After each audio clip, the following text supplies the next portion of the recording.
the incoming President Donald Trump was holding that press conference at Mar-a-Lago in Florida. It's his second news conference since winning the election, and fair to say, as Gary suggests, the headlines from it will be perhaps ringing alarm bells in many foreign capitals. Mr. Trump refused to rule out using military force to retake the Panama Canal. He said he would tariff Denmark at a very high level if it does not give Greenland to the United States. He suggested renaming the Gulf of Mexico the Gulf of America, and he said he would use economic force to make Canada the 51st state of America.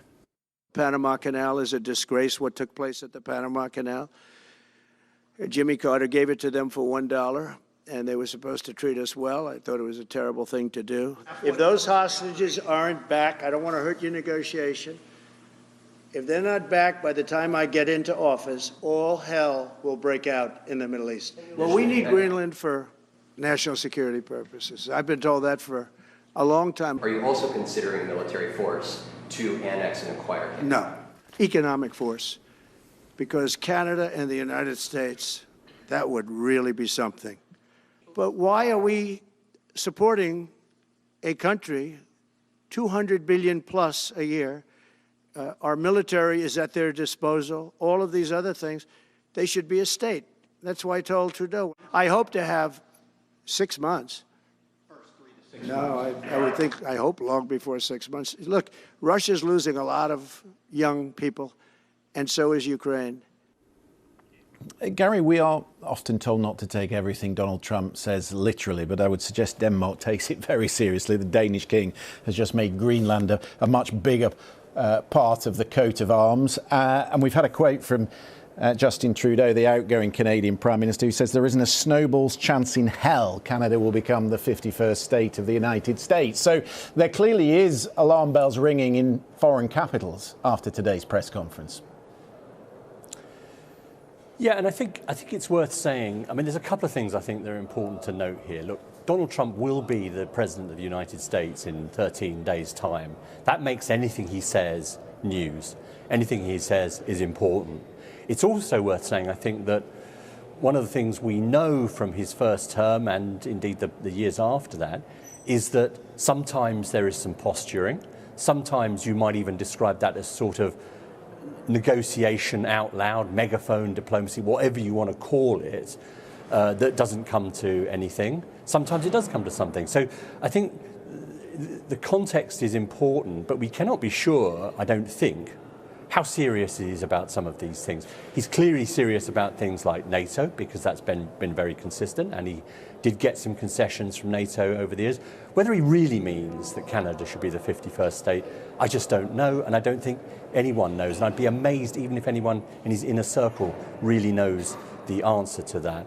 So these things, I think we have to take them seriously, but we also have to remember that this is a very, very sophisticated and effective way of sucking up the oxygen of publicity, the news cycle, of dominating free media in this country and around the world. And as you say, keeping lots and lots of diplomats, lots and lots of heads of government in lots and lots of capitals around the globe on their toes. Ambassador, Gary questions how we should characterise it at this moment and the style in which he delivers it. A Ukrainian colleague in the office this afternoon remarked that when he refers in this way to Canada and Greenland as crucial to our security, and we have friends there, but we should all be one country, he sounds a lot like Vladimir Putin. It's the same imperial language. That is very interesting, and the antithesis of President Carter.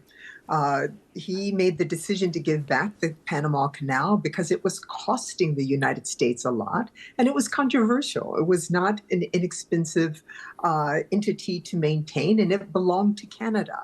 So suggesting that it would be taken back or suggesting that force would be used would bring all of that back, and while taking him seriously, many American presidents, as well as diplomats, leaders around the world, understand that what you personally want or want to have happen does not necessarily happen. It doesn't matter just because the President of the United States.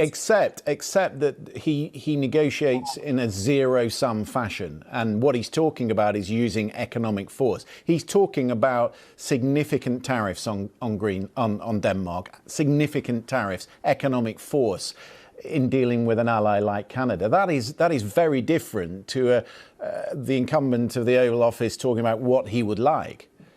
That's true, but we also know that what he has said today may be 180 degrees different than what he says tomorrow. And he's not yet president. Once he gets back in the office, gets the full briefings, presumably it'll be tempered, but he's not consistent. No one will accuse him of that. And he's not yet president. So we will listen and we will see what he does when he gets into office. But again, the comparison to President Carter, it couldn't be more night and day, and we'll see whether his way is more successful. That's a good place to bring you in, Laura, as a historian. I'm not sure whether there needed to be a press conference today. At the moment, they were paying respects to Jimmy Carter, but there we are. The juxtaposition of it, how did you see it, the style that you get from Donald Trump versus the diplomat that Jimmy Carter always was? They are polar opposites, but it's interesting because obviously Reagan, who defeated Carter, made him that one-term president, was the one who coined the phrase, make America great again. But he used it in the sense of optimism, not xenophobia, not, I'm talking about anti-immigration.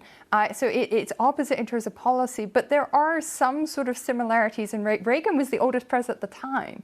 So there are interesting things in terms of age, in terms of how he approached briefings. Reagan was very much keen on not really focusing on the detail of policies. So it's very, very sort of similar in that respect, but very different in the policies that they do land on and the style of communication. So for Carter, it's absolutely polar opposite. For Reagan, we see some similarities, but we also see the fact that this is definitely now Donald Trump's Republican Party. I mean, when you talk about juxtapositions, Gary, you could hardly have two different characters than Jimmy Carter and Donald Trump. I think Jimmy Carter said the most extraordinary thing that happened to him growing up in the 1930s was that the house where he was raised got electricity. They didn't have running water.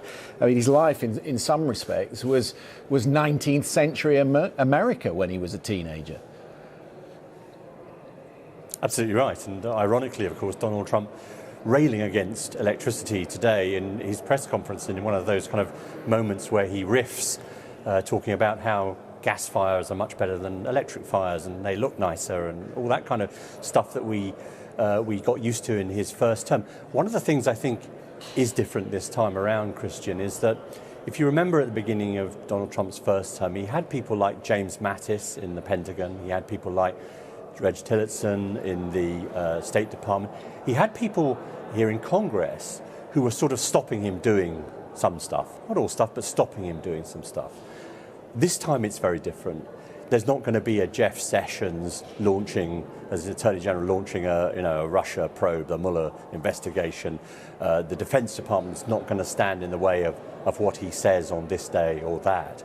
State Department the same. So the dynamics are going to be very different. Now, of course, there are still the courts, and there is plenty of money sloshing around in America that's opposed to Donald Trump that will try and use the courts to stop him doing things.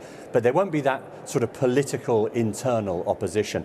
And as your guest was saying, he's won some of these big arguments. The Republican Party that was the free trade party, the party of free global trade, is now a protectionist party. And that is his doing because he has reshaped it in his image.